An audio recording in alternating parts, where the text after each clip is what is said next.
Okay. Okay, good afternoon, everyone. I hope that you're well. Today is Wednesday. It is the 5th of August, and we're getting ready for Parshas Re'eh, and it's Rabbi Akiva Males. I'm happy to share some Divrei Torah with you today. So let's jump right in. So Parshas Re'eh, we're going to look at, I'm hoping, two Divrei Torah today, and then I'm also hoping to share a short video with you at the end. You'll soon see why. So let's see. Parshas Re'eh, here's Dvar Torah number 1. It says, beginning of, we're actually in the middle of Perek Yud Beis.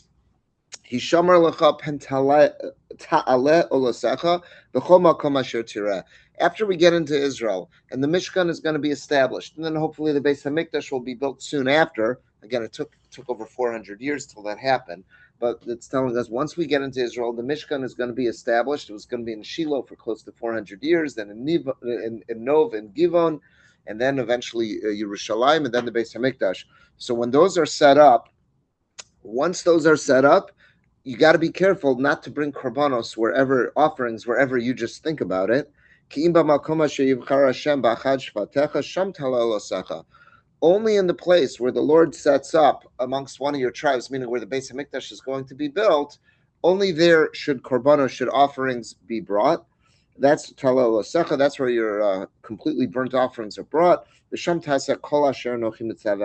And that's where you should perform everything that I command you to do. So we're basically being told that when the Beis Hamikdash is established, no more backyard mizbeach, which in Hebrew was known as the bama, or bamos in plural. We're not allowed to have private altars once the Beis Hamikdash would be built. And even prior to that, once the Mishkan was established in Shiloh and then at Nov and Givon, also, at that stage in Jewish history, no private mizbeach, no private altar. If we're going to bring an offering, it's got to be in the Mishkan proper or in the Beis Hamikdash.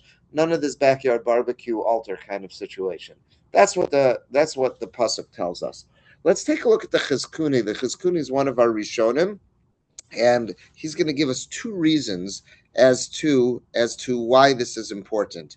I want to give credit where credit is due. Both of these Divrei Torah today, both of these have come from one of my friends. His name is Rabbi Shimon Feder. He's originally from Chicago. He was a high school classmate of mine, and he lives now in Boca Raton, Florida for the last number of years, close to 2 decades now, where he's running a Jewish outreach center. And he's written a couple of books about some of his Divrei Torah, and I noticed he brought both of these sources that we're going to see today. Both of those he helped me become aware of. So I want to make sure, as we said last week, when we say something over b'shem omro, we say something over in the name of the person who shared it with us. We bring geula to the world. So that's just my little part in helping bring the geula, bring the redemption. So let's see. How does the Chizkuni tell us? Chizkuni is going to give us two reasons as to why, once the Beis Hamikdash, and even prior to that, when the Mishkan is set up in Shiloh and then Nov and Givon, we're not allowed to have backyard altars. We cannot have bamos, or singular will be a bama. What's the reasons? Let's see. Chizkuni gives us two reasons. Number one, be very careful not to bring offerings on a backyard altar. Rather, bring it to the Mishkan or bring it to the Beis Hamikdash. Two reasons. Number one, why is the Torah so makbid? Why is the Torah so adamant about this point? To forbid backyard altars once the Beis Hamikdash is built. Hainu, so reason number one, al yidesha habamos garmu lehem liyisrael shenimnu lalos laregel. Because a very practical consideration. Once we build, and people have the luxury of having a backyard altar, where do you think they're going to stop going? The Beis Hamikdash. And God, in his infinite wisdom, wanted the Beis Hamikdash to be a focal point of worship in Eretz Yisrael, in Am Yisrael. And if everyone's able to just build a little backyard altar, that's going to create a scenario where people are no longer going to make the trip to Yerushalayim. And it won't just be at the occasion when they have to bring a korban toda, but it'll also be for the Shalosh Regalim. If there's something special about going to the Beis Hamikdash, then we want to make sure people go to the Beis Hamikdash. And if you can have a little backyard altar, people are going to stop going to the Beis Hamikdash. Shenimnu lalos l'regel. People will stop going to be ol l'regel. Mizavchim u'mekatrim babamos. and they're going to just use their backyard altar. So that's reason number one. Very practical consideration. Hashem knows human nature. We're all looking for the easy way out. We all want a convenience, and if we could have a backyard altar, it's not going to be too long till people stop making the trip to the base of Mikdash. And even if you still have people, the diehards who want to do it, there's something to be gained. Everyone is supposed to be at the base of Mikdash, and if there's all these little backyard altars, it's not going to happen. This has always been the consideration why people wanted to say we have an idea of Barovam Hadras Melech. There's what to be gained by having as many people as possible davening together. So even though it's not practical to have 800 people at every minyan, but if everyone splinters off into Baskin Robbins 31 flavor minyanim all over, and you have a little shtibel here and a little shtibel there, and everyone's got just barely a minyan, no one is strong, and there's something that's definitely going to be lost. So you can make an extension from here. But what Chizkuni is clearly saying is that this was true about the building of the Beis HaMikdash. When Hashem built it, the idea was this should be a central focal point of worship for all of Klal Yisrael. And the first downside of having a bama, a backyard altar, is people are going to stop going to the Beis HaMikdash, and that would be very detrimental, defeat the purpose of what we hope to accomplish with the Beis HaMikdash. Very practical. And that's the first idea that Chizkuni says. Chizkuni gives a second reason. He also says, once people get in the practice of bringing korbanos, offerings, on their own terms, in their own yards, it's not too long till this can spin out of control in another way. Gesundheit.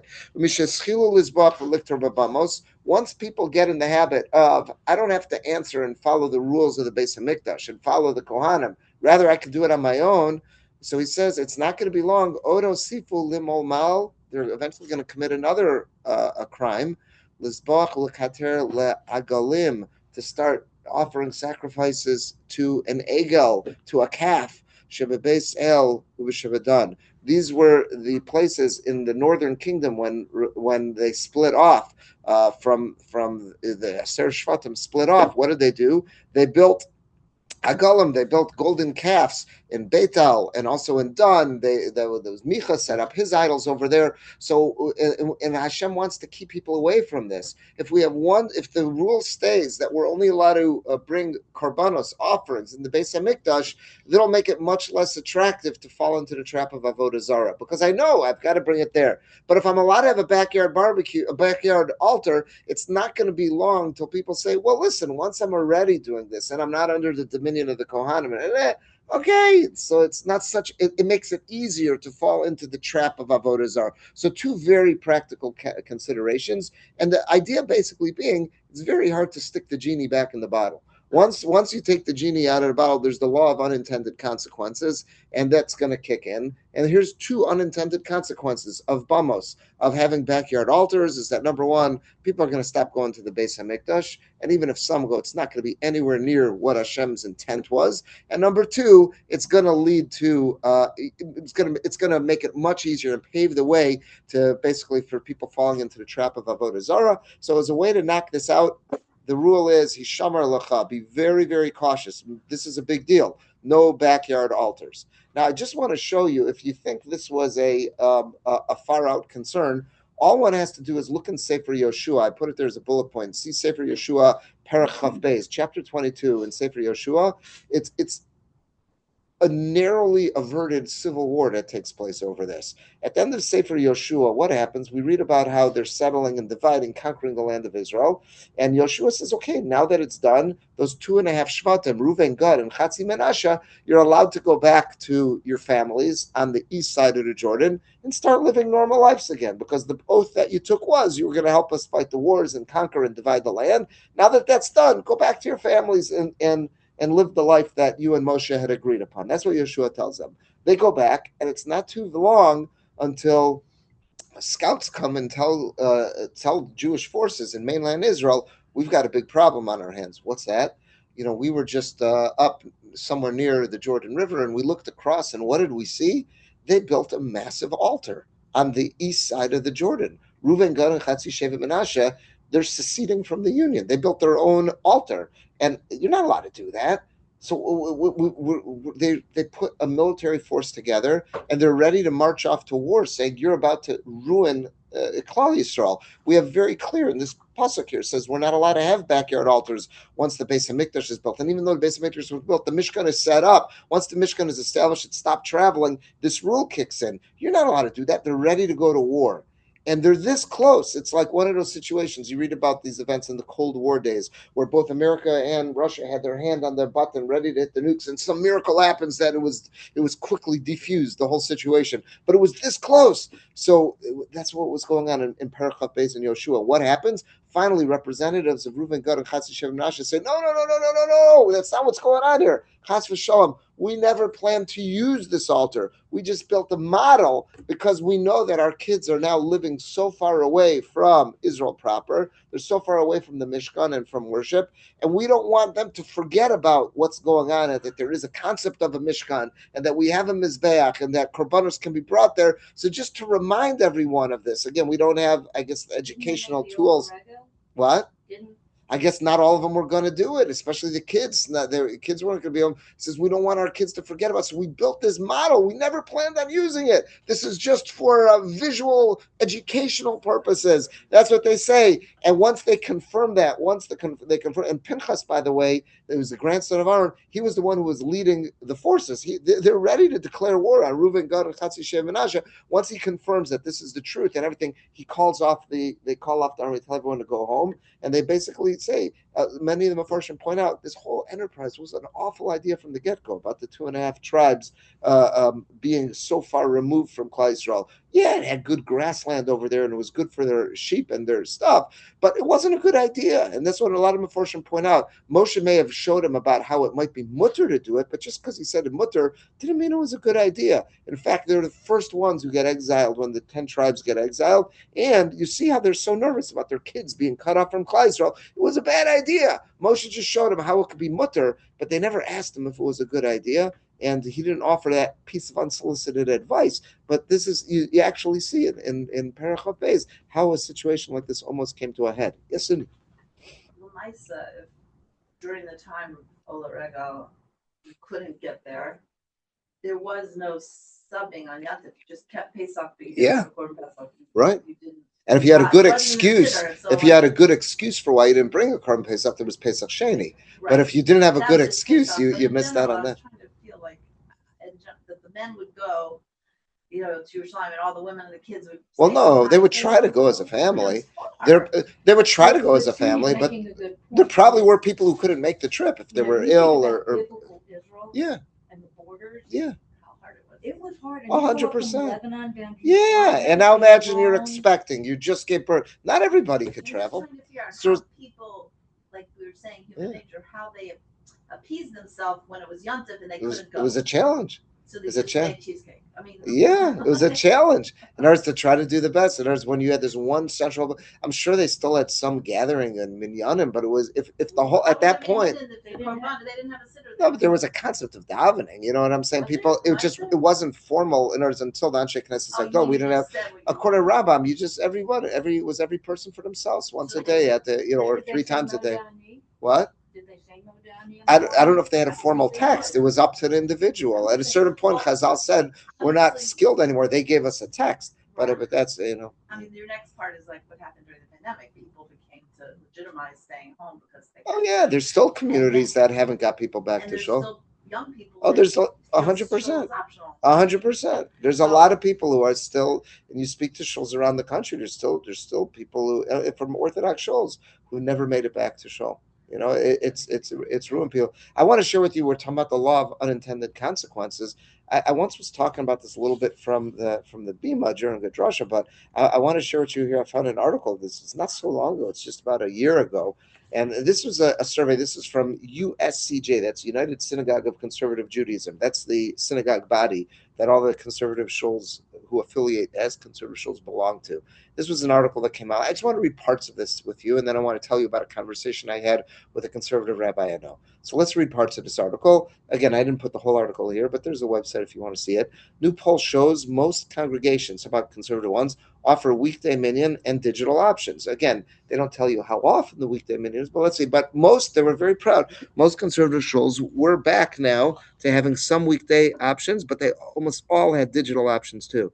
So he says a recent poll of USCJ congregations with 137 respondents. Okay, so that's not such a big crowd off the bat. Okay, there was only 137 shuls that actually responded. Suggests that most conservative Masorti synagogues regularly hold Shabbat services and weekday minyanim. So that's great that they're saying, we're proud to say we don't. These synagogues aren't just synagogues on papers, but they're actually functioning. That they're actually having some degree of Shabbat and weekday minyan. About 2/3 reported morning minyan at least once weekly. So again, that's not such a big number. We kind of take that for granted. That part and parcel of being a shul is having a weekday minyan. But he's saying at least 2/3 said they had a morning minyan at least once a week, and half reported an afternoon evening minyan at least once a week. So again, these are kind of shocking. These are things that you just took for granted as being part and parcel of a shul. That's what they're reporting proudly. Now, when they get to the part about what's the digital impact, prior to Zoom, prior to COVID, rather, very few synagogues, even the technology didn't even exist. You could have had people who had some live streaming options, and it was on TV. There's that cable station, I think JTV, that they always carried some. But this idea that all synagogues and temples had streaming options just before COVID almost didn't exist. So here's the part where it talks about digital services, how that's affected things. Digital options are thriving, they say with enthusiasm. About 77% of respondents offer hybrid, that means mixed, or digital only weekday minyan options. So meaning when they're reporting that we have a minyan once a week, that doesn't necessarily mean that it's in person. That might mean that, okay, once a week we're going to have a Zoom minyan, which means they're not all in the same room even. Likely to have it on Shabbos that weekly. The, Who's going in the middle of the week? Correct. I'll tell you about a conversation I had with a conservative soon. Interestingly, of the 19 respondents, meaning 13% of the 137 who had originally responded, holding in-person only services with no digital options. So you catch that? 19 of them said that we're having only in no digital option. Half of those respondents, meaning 10 congregations, were in the mid-sized category. So meaning, which are the ones that are able to say we're only having in person? Look at the size of those conservative shuls, between 300 to 700 member units or more. So you see what that's saying? It's also a theological decision. 100%, but I'm just saying it's a tiny number. It's an absolutely tiny number there. Now let's look at this next paragraph. In a question asking congregations if there are multiple ways to access Shabbat services, they reported. And again, they could and often did choose multiple options. What did they say about Shabbat and digital? 91% have, meaning not 100%, 91% have in-person Shabbat services. That's not exclusively Shabbat in person, but they offer Shabbats are in person. 70% live stream or have non-interactive Shabbat services, meaning there's some digital option, and 40% have interactive digital, meaning Zoom Shabbat services. So there's an incredible amount of digital stuff that's taking place. In conclusion, the findings of this poll highlight a vibrant and adaptive landscape within conservative Masorti congregations, showcasing their commitment to fostering community inclusivity through both in-person and digital services. As synagogues continue to embrace innovative practice, they are preserving our traditions, but also ensuring accessibility for participants. It's inspiring to see how these congregations are meeting the diverse needs of their members, creating dynamic spiritual environments that enrich the lives of many, whether through the warmth of a weekday minyan or the convenience of a digital service. The future of our communities looks bright and promising. Now that's bogus, that thing about bright and promising, because let me tell you something. Digital service. Yeah. Cannot be considered. Well, that's you're talking about your interpretation of halacha. So according to traditional interpretation of halacha, you're 100% right. If we would have 10 people in different homes and they're getting together on Zoom, that would not constitute a minyan. No one would be able to say something that's a davar shebekdusha, like Kaddish or something like that. They came up with an emergency ruling at the beginning of the COVID pandemic, feeling bad for everyone who was trapped at home, and they said that they call it a shas hakak. Correct. Absolutely. This never, no, never. And that's why we're not dealing with this problem. Let me tell you how this problem, they came up with this ruling, and it's very hard to put the genie back in the bottle. I met with a conservative rabbi I know who told me we're now like 5 years since the pandemic. I think it's time to reassess if that shat hadchak ruling that they came up with, saying that this was emergency things, Whether it's time to like say, okay, it's over, now go back, it's not going to happen. You can't put the genie back in the bottle. From my research online, I found very few conservative shuls that are now saying no more of this. They're still offering the option because some of them are saying, well, look, there's people who are homebound, there's people who are, so they're offering them. But you know what's happened as a result of it? Very few conservative shuls have an in-person, a real in-person, consistent weekday minyan anymore. It was always kind of taken for granted. There may have been things about their minyan you may not have agreed with. It may have been egalitarian. It may have been the Zmanim may not have worked out, but it was kind of a basic for conservative shows that you would expect that there was going to be a skeleton crew. There would be a minyan that would be there specifically because people took Kaddish and Yurtzites very, very seriously. You can't depend on that anymore. You go online, you look at conservative shows around the country, you'll see many of them will tell you we have one day a week. We have an in-person minyan, and that's Sunday because Sunday morning, because that's when people are bringing their kids to Sunday school already. Anyhow, it'll be a later day. You know, we'll have our in-person shachrit on Sunday. The rest of the week might be a hybrid, and it might be just digital. Some of them will still say that a couple times a week we'll have a mincha marav minyan in person. Many of them don't. And again, what this rabbi explained to me was, he says, call a spade a spade. In most conservative congregations, the consistent daily minyan attendees are much in the older category. They're getting older. They're continuing to age. It's not as easy for them to get out of the house. Not as easy for them to get up in the morning, and it's a lot harder now. And this they saw was like a lifeline. Having the Zoom option.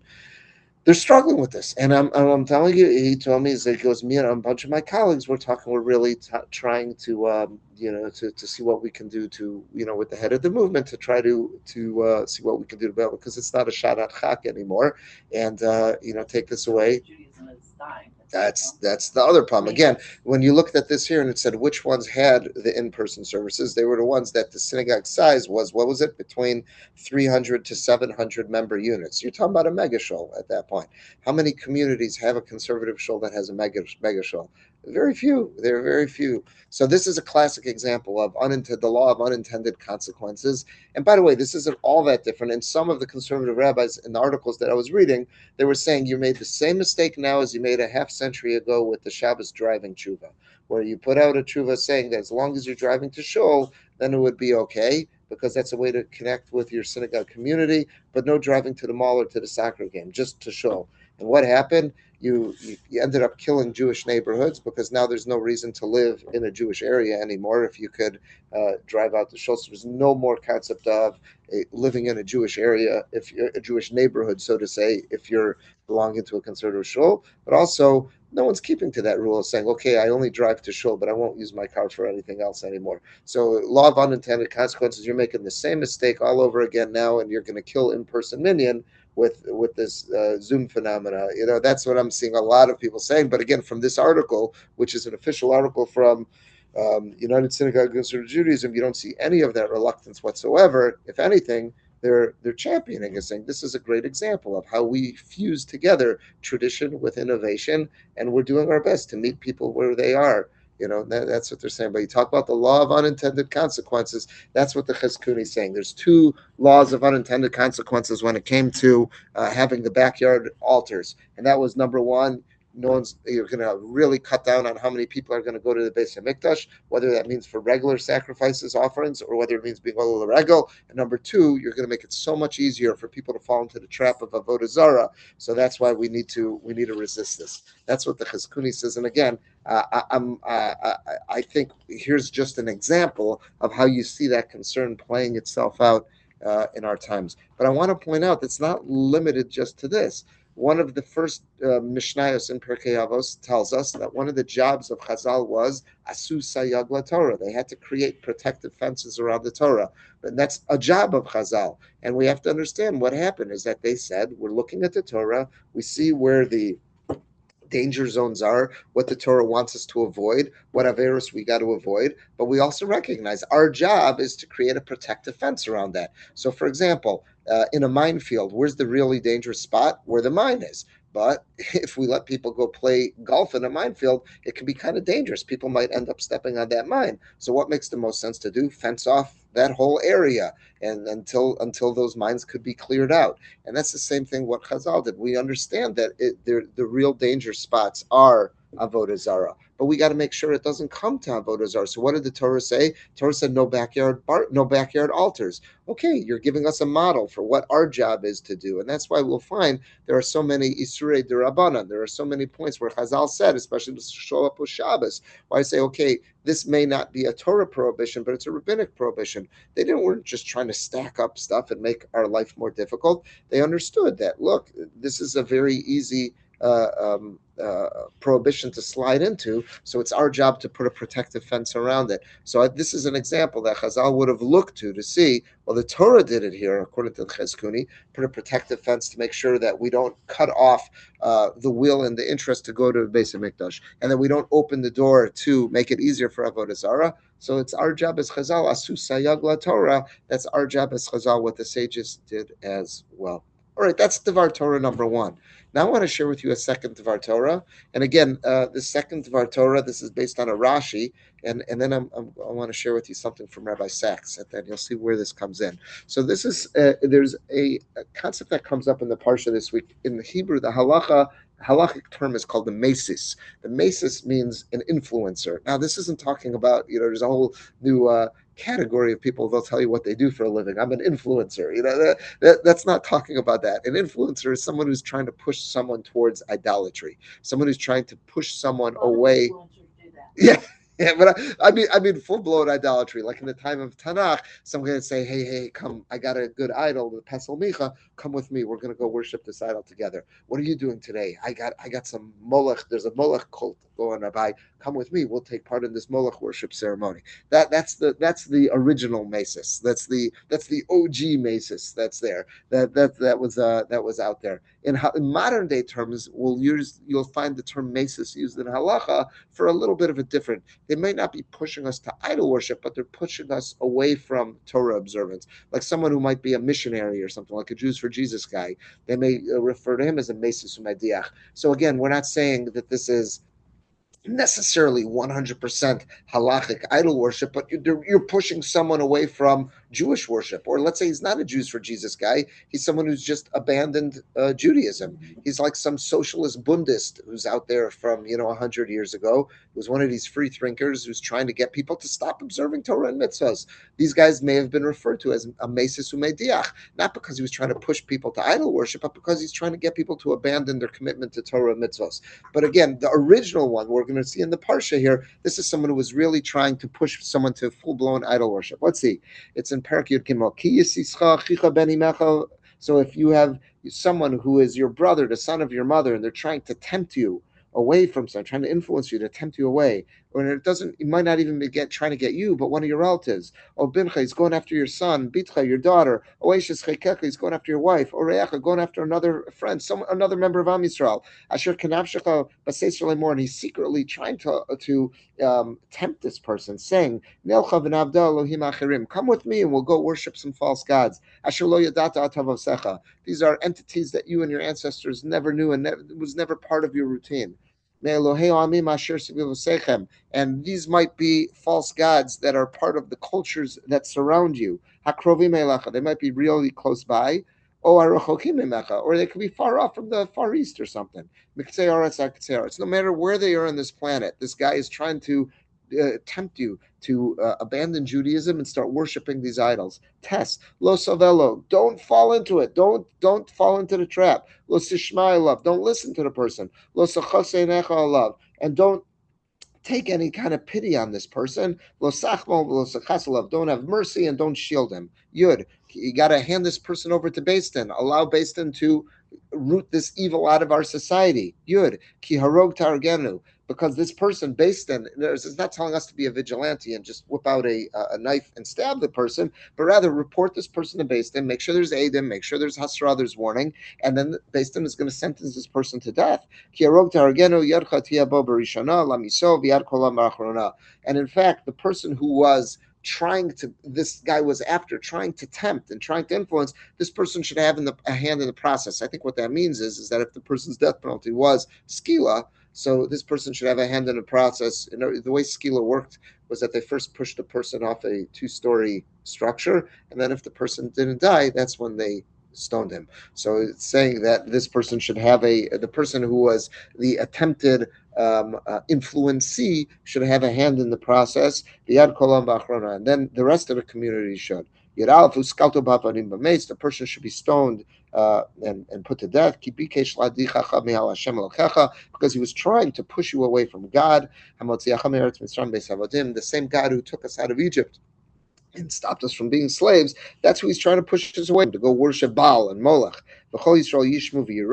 Every one of Israel should listen and fear what's occurred. And this should be a deterrent that nobody else should do something evil like this. So this is called the Mesis, this person. What I see a look on your face. You're not happy. You know what it hobdell. Yeah. You know what it sounds like? What's that? Sounds like Islam. I mean, really, you go away from Islam, they will stone you, they will kill you. Correct. Now, but just remember here, something against okay, the mullahs, yeah, you're dead. Okay, so and we have so like I don't want to compare our two, but we do have very, very delineated halachas about this. We have a law of a blasphemer, someone who, in a very certain set of contexts, if this person would curse out God, there is a death penalty, and we see 1 second. We see one played out in the Torah with the blasphemer. We have a concept of an ir hanidachas that we read about in this week's parsha as well, which is if you have the wayward city, you have a city that is turned to idol worship. Actually, I don't want to say it's this week's parsha. I want to be careful about it. It's in Sefer Dvarim, and that's if you had it may have been last week's parsha of Acre. I want to double check that. But you have the ir hanidachas if you have the wayward city that is turned to idol worship. Idol worship is viewed as a cancer that if we allow this to take off in the land of Israel, we're all going to sink. So it's someone drilling a hole in the ship. So we've got to root out idol worship. So what the Torah is saying here is under very, very controlled circumstances. Now, it's not telling us about vigilante justice, and you'll look up in Rambam based on the Gemara exactly how this has to unfold. But there has to be witnesses, and there has to be hasra, there has to be warning. And if this person is really trying to push people into idol worship, there's a death penalty on that. Again, this isn't talking about someone who just decides, I'm just not going to be observant anymore. This is talking about someone who is actively trying to pull others away and get them to worship idols with him. Even the person who wants to opt out, again, living in the land of Israel and being part of the community, depending on how that person is doing that, if it's in a public, flagrant way, that could have some penalties as well. But again, those would only be carried out when we had a Beis HaMikdash, we had a Sanhedrin who was authorized to carry out capital punishments. This hasn't been the case for over 2,000 years. In other words, this is the text, and you cannot really read this literally. You have to have we have to know how to apply it, and we have to have the time and the place where it could be applied. This isn't something, for 2,000 years, this hasn't been put into. Maybe they took this completely. Well, Islam corrupted many Jewish teachers. Yeah, they corrupted. Yeah, they perverted and corrupted many Jewish. Again, a lot of Islam is based on their readings of Jewish sources. So this is clearly something that they must have looked to. But again, this is something that even though nowadays we don't have the ability to carry this out, there are different halachic rules which could apply. For example, the Torah tells us here that if we do have someone who falls under a category of a mesis or mediach, he's trying to push people away from Torah and mitzvah observance, it says don't have compassion, don't have mercy. Rashi spells out that basically the rules of v'ahavta l'reacha kamocha may not apply. So meaning if this person is in desperate times and needs a loan, the same v'ahavta l'reacha kamocha that might compel me to step up and help a fellow Jew, if this person's a full-blown mesis mediach, I know this is a Jews for Jesus missionary. I know this is a guy who's actively out there trying to push people away from observance. It might be not just not a noble act for me to get involved. It may be wrong for me to get involved and help someone else out. I don't want to play a part in enabling this person to continue affecting others. So even though there wouldn't be any kind of death sentence nowadays, it might tell me what my conduct towards this person might basically treat this person with a hands-off approach until they change their ways. And in the 1990s, where a person in our community who was not from person, but who had sent the kids to school, decided to send them to White Station High School. And that's our school. And then she sent out letters to all the members of the 8th grade graduating class, inviting them to our Open house. An open house at the high school. Aye. And Dr. Kolar, who was the dean at the time, wrote a letter, and I remember him citing this in that letter. Wow. So what ended up happening? Nobody went to the but he talked. He didn't say it in a mean way, right? But he explained. I remember. Wow, interesting. Yeah. Wow. All right. I don't, but I'm glad you mentioned wow. that. You're our collective memory there. Wow. All right, so let's look at it. We're going to see two sources on this. One is the Dasakanim on page 3, Dasakanim Bali Tosos, and we're going to see Rashi. Dasakanim just has a very interesting observation. He says here, if you notice how the pasuk was structured, the pasuk said, "Who is this influencer who's trying to tempt us away?" He says, your brother, who's the son of your mother, meaning he's my maternal brother. Why did the pasuk word it that way? Why don't you say your brother? What if he would have just been my paternal brother? Meaning, let's say these are the Shvatim, that they only, let's say this would have been Reuven and Yosef. How are Reuven and Yosef? Are they maternal brothers? No, they're paternal brothers, right? So it sounds like the Torah is going out of its way to tell us that this scenario of the Mesis, it's telling us that it's your paternal brother. Why is it saying that? So let's see what the Dasakanim suggests. He gives two reasons, and he basically says, of course, it's any member of the Jewish people who could be acting in this way, but it's giving us the most common scenario. Who might be the one who's gonna actively work against us this way? It says, why is it most likely going to be my maternal brother? So he says as follows: Shehu chaviv, because the most beloved person, I guess, who might have the most chance to influence me is a maternal brother. I'm much closer to my maternal brother. Nars Yosef and Binyamin are much closer than Yosef and Reuven are. Much closer with a maternal brother, and they could likely have an effect on a person more than a paternal. Why? So he says as follows: Sheshnechem yatzes mi beten echad. So he says, because they came from the same womb. Even though paternal brothers, they'll say we have the same father, but people have the same mother. They were raised by the same mom. There's like a more of a closeness. They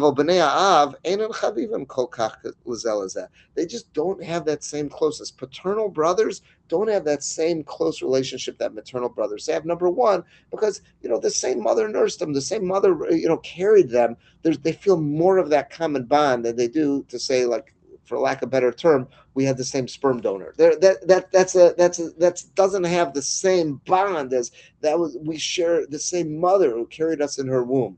That's what he's saying there. You ever hear that expression? People say, "Oh, I love that guy. He's like my brother from another mother." That's technically what the Dasakanim was saying. There's no such thing as a brother from another mother. That's not a maternal link. You can't have, but that's probably where the expression comes from. I love that guy the same way I would love a maternal brother. That's what that is coming from. So he's saying, the Dasakanim is saying, why did the Torah word it this way? Because most likely, who can have the most impact on a person and try to influence them is a maternal brother. That's number one. He goes, another reason, paternal brothers usually have some friction, because since Yerusha by Torah law works as being from the father, there's always going to be some competitive streak that paternal brothers may feel because there's some Yerusha, there's some finances involved. But if people just share their only bond of brotherhood is because they have a maternal mother, the same mother, there's no Yerusha issues that come in on Torah law in there. So he goes, that's another reason they make close. Okay, be that as it may, he's giving us two reasons why maternal bonds are potentially much closer than paternal bonds, and that's why the Torah worded that way. Interesting. All right, now let's see Rashi. Rashi's going on the pasuk. The pasuk told us that when we've got to stay away from this guy, he says, why should we resist him? He says we should resist him because the pasuk said, again, I'm just reading pasuk Zayin again. If your brother, the son of your mother, meaning your maternal brother, really tries to push you towards avodah zarah, so he says The end of the pasuk says that he's trying to get us to go worship. He's getting you to worship foreign gods, idols that your parents didn't worship. Why is the Torah throwing that line that your parents didn't worship? Just say he's trying to get you to worship idols. Why is it like harping on that your parents didn't worship? So Rashi says, Davar zeh genai gadol hulacha. The Torah is trying to say almost, if you need a reason why not to fall into this trap, yes, I gave you all these intellectual arguments earlier in the Torah about how rotten Avodah Zarah is and how corrupt it is. But you know what's another reason? It's such a disgrace for a Jew to get involved with Avodah Zarah. Sha'af ha'umos, even the nations of the world, they don't just throw their heritage aside. And you? And now you're going to leave your heritage aside? The rest of the world, okay, they might do this abomination, but they're following their family's traditions, and they might be doing this wrong and worshiping that idol and doing whatever, but they're still true to their family traditions. For a Jew to do this, you're going to leave your family traditions? That's a disgrace. It's almost like the Torah is trying to tell us here, according to Rashi. Rashi's saying, and he's quoting the Medrash, the Sifri, why is the Torah harping on this point? To basically bolster us and give us another reason to hold firm. Hold firm. We're used to Tevye singing a song about tradition, but there's something to that. There's something very, very powerful that resonates with each and every one of us, and that might be the strongest thing that could get us to overcome a certain Avera, is that to say, oh, my parents worked very hard, and this was something that was dear to them. I'm going to just abandon my heritage. I'm going to abandon my traditions. That's, what does that say about what, everyone who came this far in Jewish history to bring me to this point, and I'm going to let that all go? That concept, harping in and focusing on that concept, could be potentially the deciding factor that could help a person get over the temptation to commit whatever Avera, especially here he's saying about idol worship. That might be the most powerful tool that we can use. Again, that's fascinating because sometimes we think you got to go to some type of, Kiruv seminar and find all these intellectual answers to different questions. Sometimes the best answer might just be making an appeal to this idea. So many generations of Jews who preceded me brought me to this point, and I'm just going to let that slide. That's what we seem to be getting from this Rashi, how Rashi's quoted to Sifri to say that might be the best way to resist the temptation of this very close relative trying to pull us to the dark side and bring us into the world of Avodah Zarah. I want to share with you two very, very beautiful articles. The first one we'll read together, and the other one I'm going to let you watch because the second one is a short one from Rabbi Jonathan Sachs, and we could read his words, but hearing him the way he says it, nothing matches that. So let's just read. This first one is from very, very, she's, I would say, a powerhouse of a young woman. Her name is Allison Joseph. She runs a website called Jew in the City, and she's got some very great she's got some great material. She's involved with a lot of Jewish outreach efforts. She's involved with a lot of efforts to help the world at large have a better understanding of Judaism because there's been so many misconceptions out there. And she's also, over the last number of years, been running an organization called Makom, which was basically trying to help disenfranchised, very religious Jews if they're not happy with either, let's say, their very cloistered Hasidic lifestyle or very sheltered yeshivish lifestyle. Okay, that's not working for you. Don't throw out Judaism. There's a whole spectrum of how you can be a committed Orthodox Torah Jew and still observe Torah and mitzvos and still be on board. You don't have to, just because you're not happy, that didn't work for you. Monroe didn't work for you. Lakewood didn't work for you. It doesn't mean now you got to throw it all away. There's plenty of other shades within being a Torah true Orthodox Jew that you can follow. So it's a very a good idea because there's other organizations that are out there trying to help people totally throw everything away. And so this organization, Makom, it's based in Monsey, and they've got a lot of people who they're helping and trying to guide them to get over those blinders that you may have been given by your very cloistered communities. There's some other ways to still be a Shomer Shabbos Jew out there and feel good about yourself, and that's what they're trying to do. So she's an interesting person, and here's something I found on her website when I did a quick Google search. This was put out around Shavuos time a couple years ago. If you're a Jew from an unbroken chain of Jews, you're a miracle. The holiday of Shavuos celebrates one of the most famous converts in Jewish history, Ruth.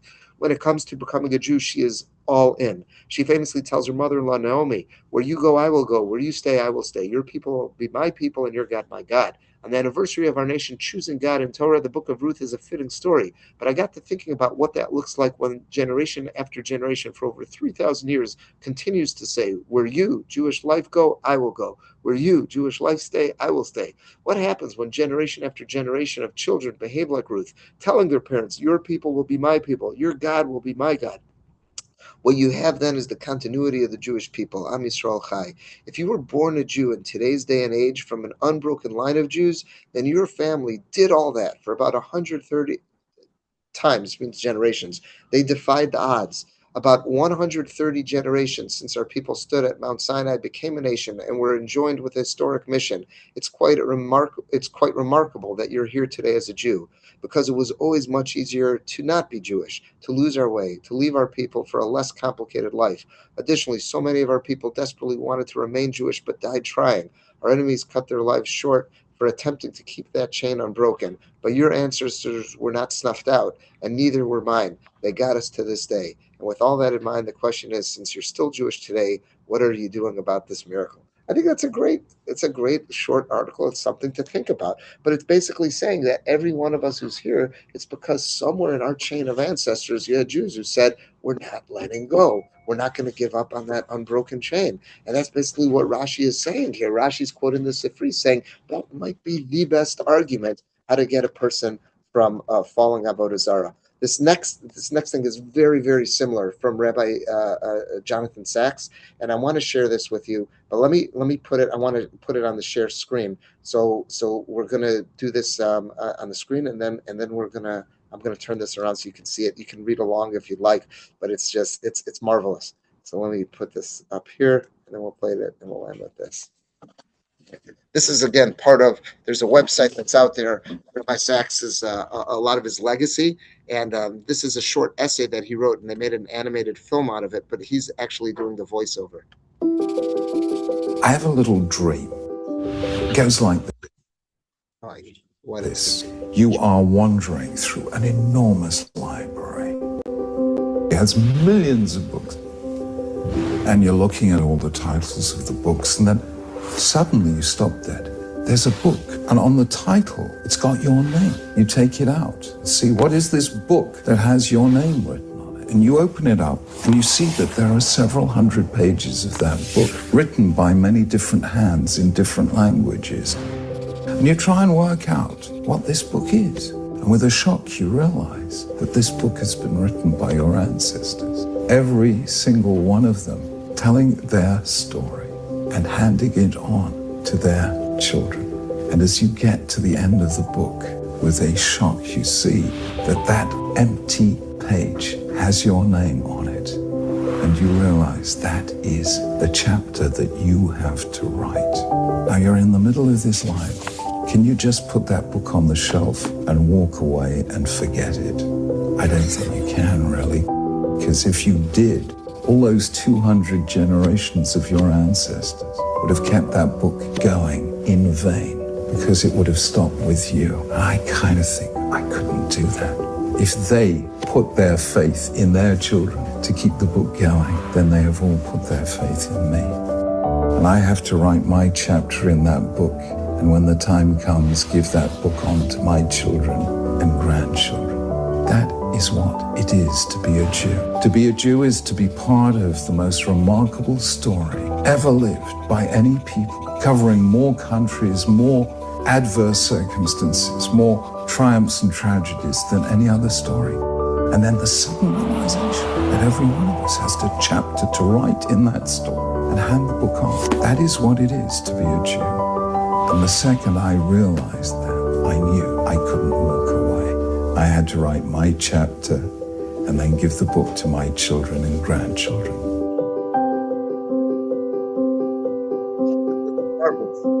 The broken parts, It's like playing, what is it?